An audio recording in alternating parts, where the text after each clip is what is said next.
நீங்கள் பார்த்துருப்பீங்க அவங்க பிஸ்கெட் சாப்பிடும்போது பயந்து பயந்து சாப்பிட்றாங்க. ஏன் அப்படி சாப்பிட்றாங்க? நம்ம எதனா பண்ணிட போகிறோம் தான். ஏன்னா மனுஷங்க அப்படி தானே இருக்காங்க. ரீசெண்டாக பார்க்குறேன் கீழ்ப்பாக்கத்தில் கூட ஒருத்தர் சாக்கு மூட்டையில் கட்டி துன்புறுத்தி அடிச்சிருக்காரு. ஏன் இதெல்லாம் பண்ணணும்? அவங்களும் ஒரு ஜீவன் தான். உங்களால் முடிஞ்சால் அவங்களுக்கு சாப்பாடு போடுங்க. இல்லைனா சாப்பாடு போடுறவங்களையாவது சாப்பாடை போட விடுங்க. அவங்களையும் போட விடாமல் நீங்களும் போடாமல் என்ன இது?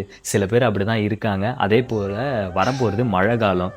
முடிஞ்சால் அவங்க ஒதுங்கிறதுக்கு ஒரு இடம் கொடுங்க. இல்லைன்னா கம்முன்றுங்க. அதே மாதிரி வரப்போகிறது தீபாவளி வரப்போகுது. அவங்களுக்கு பட்டாசுனா ரொம்பவே பயம். ரொம்ப சென்சிட்டிவ் அவங்க.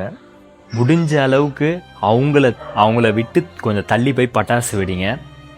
அதே மாதிரி இந்த வாலில் கட்டி விடுறது, அப்புறம் அவங்க மேலே தூக்கி போடுறது, இதெல்லாம் பண்ணாதீங்க. அவங்களும் ஒரு உயிர் தான், அவங்களும் ஒரு ஜீவன் தான். நம்மளால் முடிஞ்சால் அவங்களுக்கு உதவி பண்ணுவோம். இல்லைன்னா சைலண்ட்டாக இருந்தால் போதும். இந்த அடிக்கிறது, கட்டையை வச்சு அடிக்கிறது, அப்புறம் வாயை கட்டுறது, இதெல்லாம் பண்ணாதீங்க. இவ்வளோ தான் என்னோடய ரிக்வெஸ்ட். நீங்கள் இதை ஃபாலோ பண்ணிங்கன்னா எனக்கு ரொம்ப ஹாப்பி. 10 விரல் கோலம் போட பூமி மேல முளைச்ச சித்திரமே, உவசைவ பார்த்து பார்த்து ஆயுள் கூடும் எனக்கு. புன்னகையில் காலம் போக தோகையாக சிரிச்ச பிட்டதுமே, யாருக்கு இங்கு யாரு காவல் மாறி போச்சு கணக்கு.